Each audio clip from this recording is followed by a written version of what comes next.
नमस्ते to all of you. आज के सेशन में स्वागत है।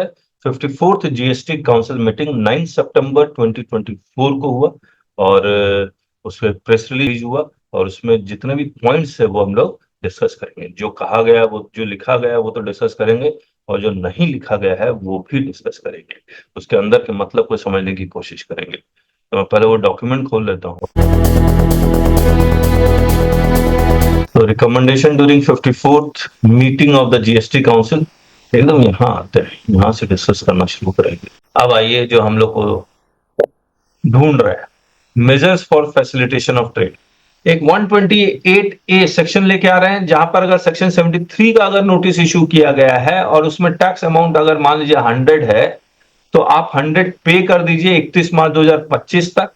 तो हम आपका इंटरेस्ट जीरो कर देंगे और पेनल्टी भी जीरो कर देंगे। और किस फाइनेंशियल ईयर के लिए? First 3 financial year. लेकिन ये कैसे होगा? तो इसके लिए एक नया रूल लेके आ रहे हैं, रूल 164। 163 तक ही रूल है, इसके बाद एक नया रूल लेके आ जाएंगे 164। इसमें पूरा प्रोसीजर्स देंगे ये कैसे कैसे पॉसिबल है।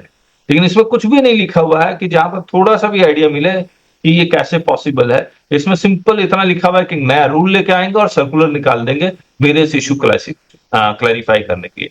हमने कुछ 128 पढ़े भी थे आपके साथ।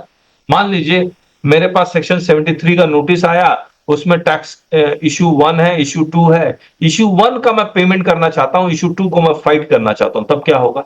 मैं इशू 1 में मेरा असली लायबिलिटी 100 बनता था, लेकिन अफसर घूस मांग रहा था तो उसने 100 की जगह 10,000 कर दिया, तब तो मुझे फाइट करना पड़ेगा। मेरे पास दो इशू 1 इशू 2 है। ये इशू 1 100 रुपया है जो मैं पेमेंट करना चाहता हूं, ये 16/4 का इशू है। अब क्या होगा?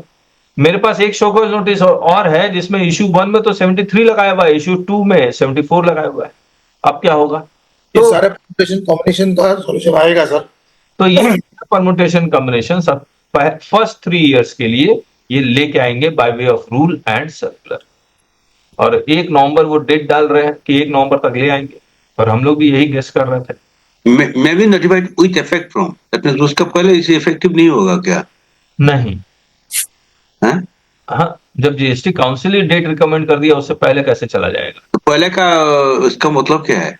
मतलब ऑफिसर आपको परेशान करेगा, पेमेंट करो जल्दी से जल्दी। आप एडजस्टमेंट लेते रहिए, फाइल करते रहिए अपील। हाँ सर वो डेट भी तो बढ़ेगी ना। पेमेंट से नहीं मिलेगा, पेमेंट करने से नहीं मिलेगा, ये बात बता रहा। क्या चीज? फर्स्ट नंबर का पहले कोई इंटरेस्ट पेमेंट करेगा उसका रिलीफ नहीं मिलेगा। पेमेंट नहीं करने से वो लोग अटैचमेंट कर सकता है। नहीं, अच्छा मैं समझ गया आप क्या बोलना चाह रहे हैं। ये रूल इफेक्टिव होगा 1 नवंबर 2024 से, लेकिन अगर किसी ने पेमेंट पहले ही कर दिया है क्या उसको रिलीफ मिलेगा? यस मिलेगा, क्योंकि लास्ट डेट ऑफ पेमेंट 31 मार्च 2025 है। ऐसा भी हो सकता है 73 का नोटिस आया आपके पास, आपने टैक्स का पेमेंट कर दिया लेकिन इंटरेस्ट और पेनल्टी का पेमेंट नहीं किया था, तो तब भी वो 73 का नोटिस दे रहे थे, क्योंकि पेनल्टी तभी माफ थी जब टैक्स प्लस इंटरेस्ट दोनों पेमेंट कर देते आप। लेकिन आपने सिर्फ टैक्स का पेमेंट किया, इंटरेस्ट और पेनल्टी का पेमेंट नहीं किया, तो क्या इसका रिलीफ मिलेगा? मुझे लगता है मिलना चाहिए। Let us wait for the clarification. Effective दे रहा है, इसीलिए बोला इफेक्टिव क्यों दे रहा है? इफेक्टिव दे रहा है 164 का रूल, और 164 का जो रूल आएगा वो इफेक्टिव करेंगे। 128A अभी इफेक्टिव नहीं हुआ। तो अब देखिए इसका, अच्छा चलिए मैं एक चीज और बताता हूं, मैं पहले भी फंसा था।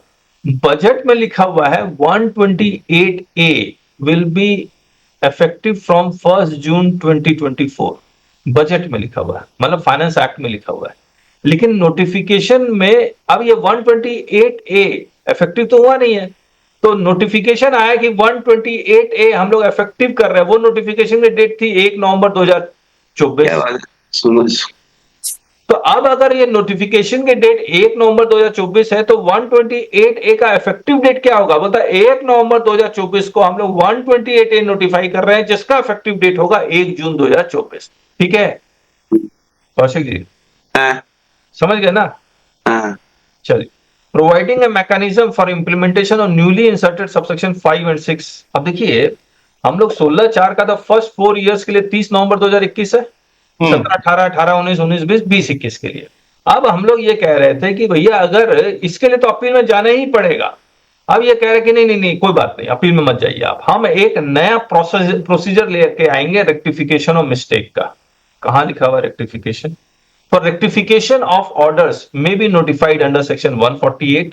जहां पर मान लीजिए आपका सेक्शन 73 में ऑर्डर आ गया है और ऑर्डर को रेक्टिफाई करने का टाइम है 3 मंथ्स, और वो भी मिस्टेक अपरेंट फ्रॉम रिकॉर्ड, तो लेकिन वो 148 में लिखेंगे मिस्टेक अपरेंट फ्रॉम रिकॉर्ड भूल जाइए, 3 मंथ्स भूल जाइए, 73 में जो ऑर्डर पास किया उसको करेक्ट कीजिए, पे बाय डिमांड जो आपके पोर्टल में नजर आ रहा है उसको 0 कीजिए।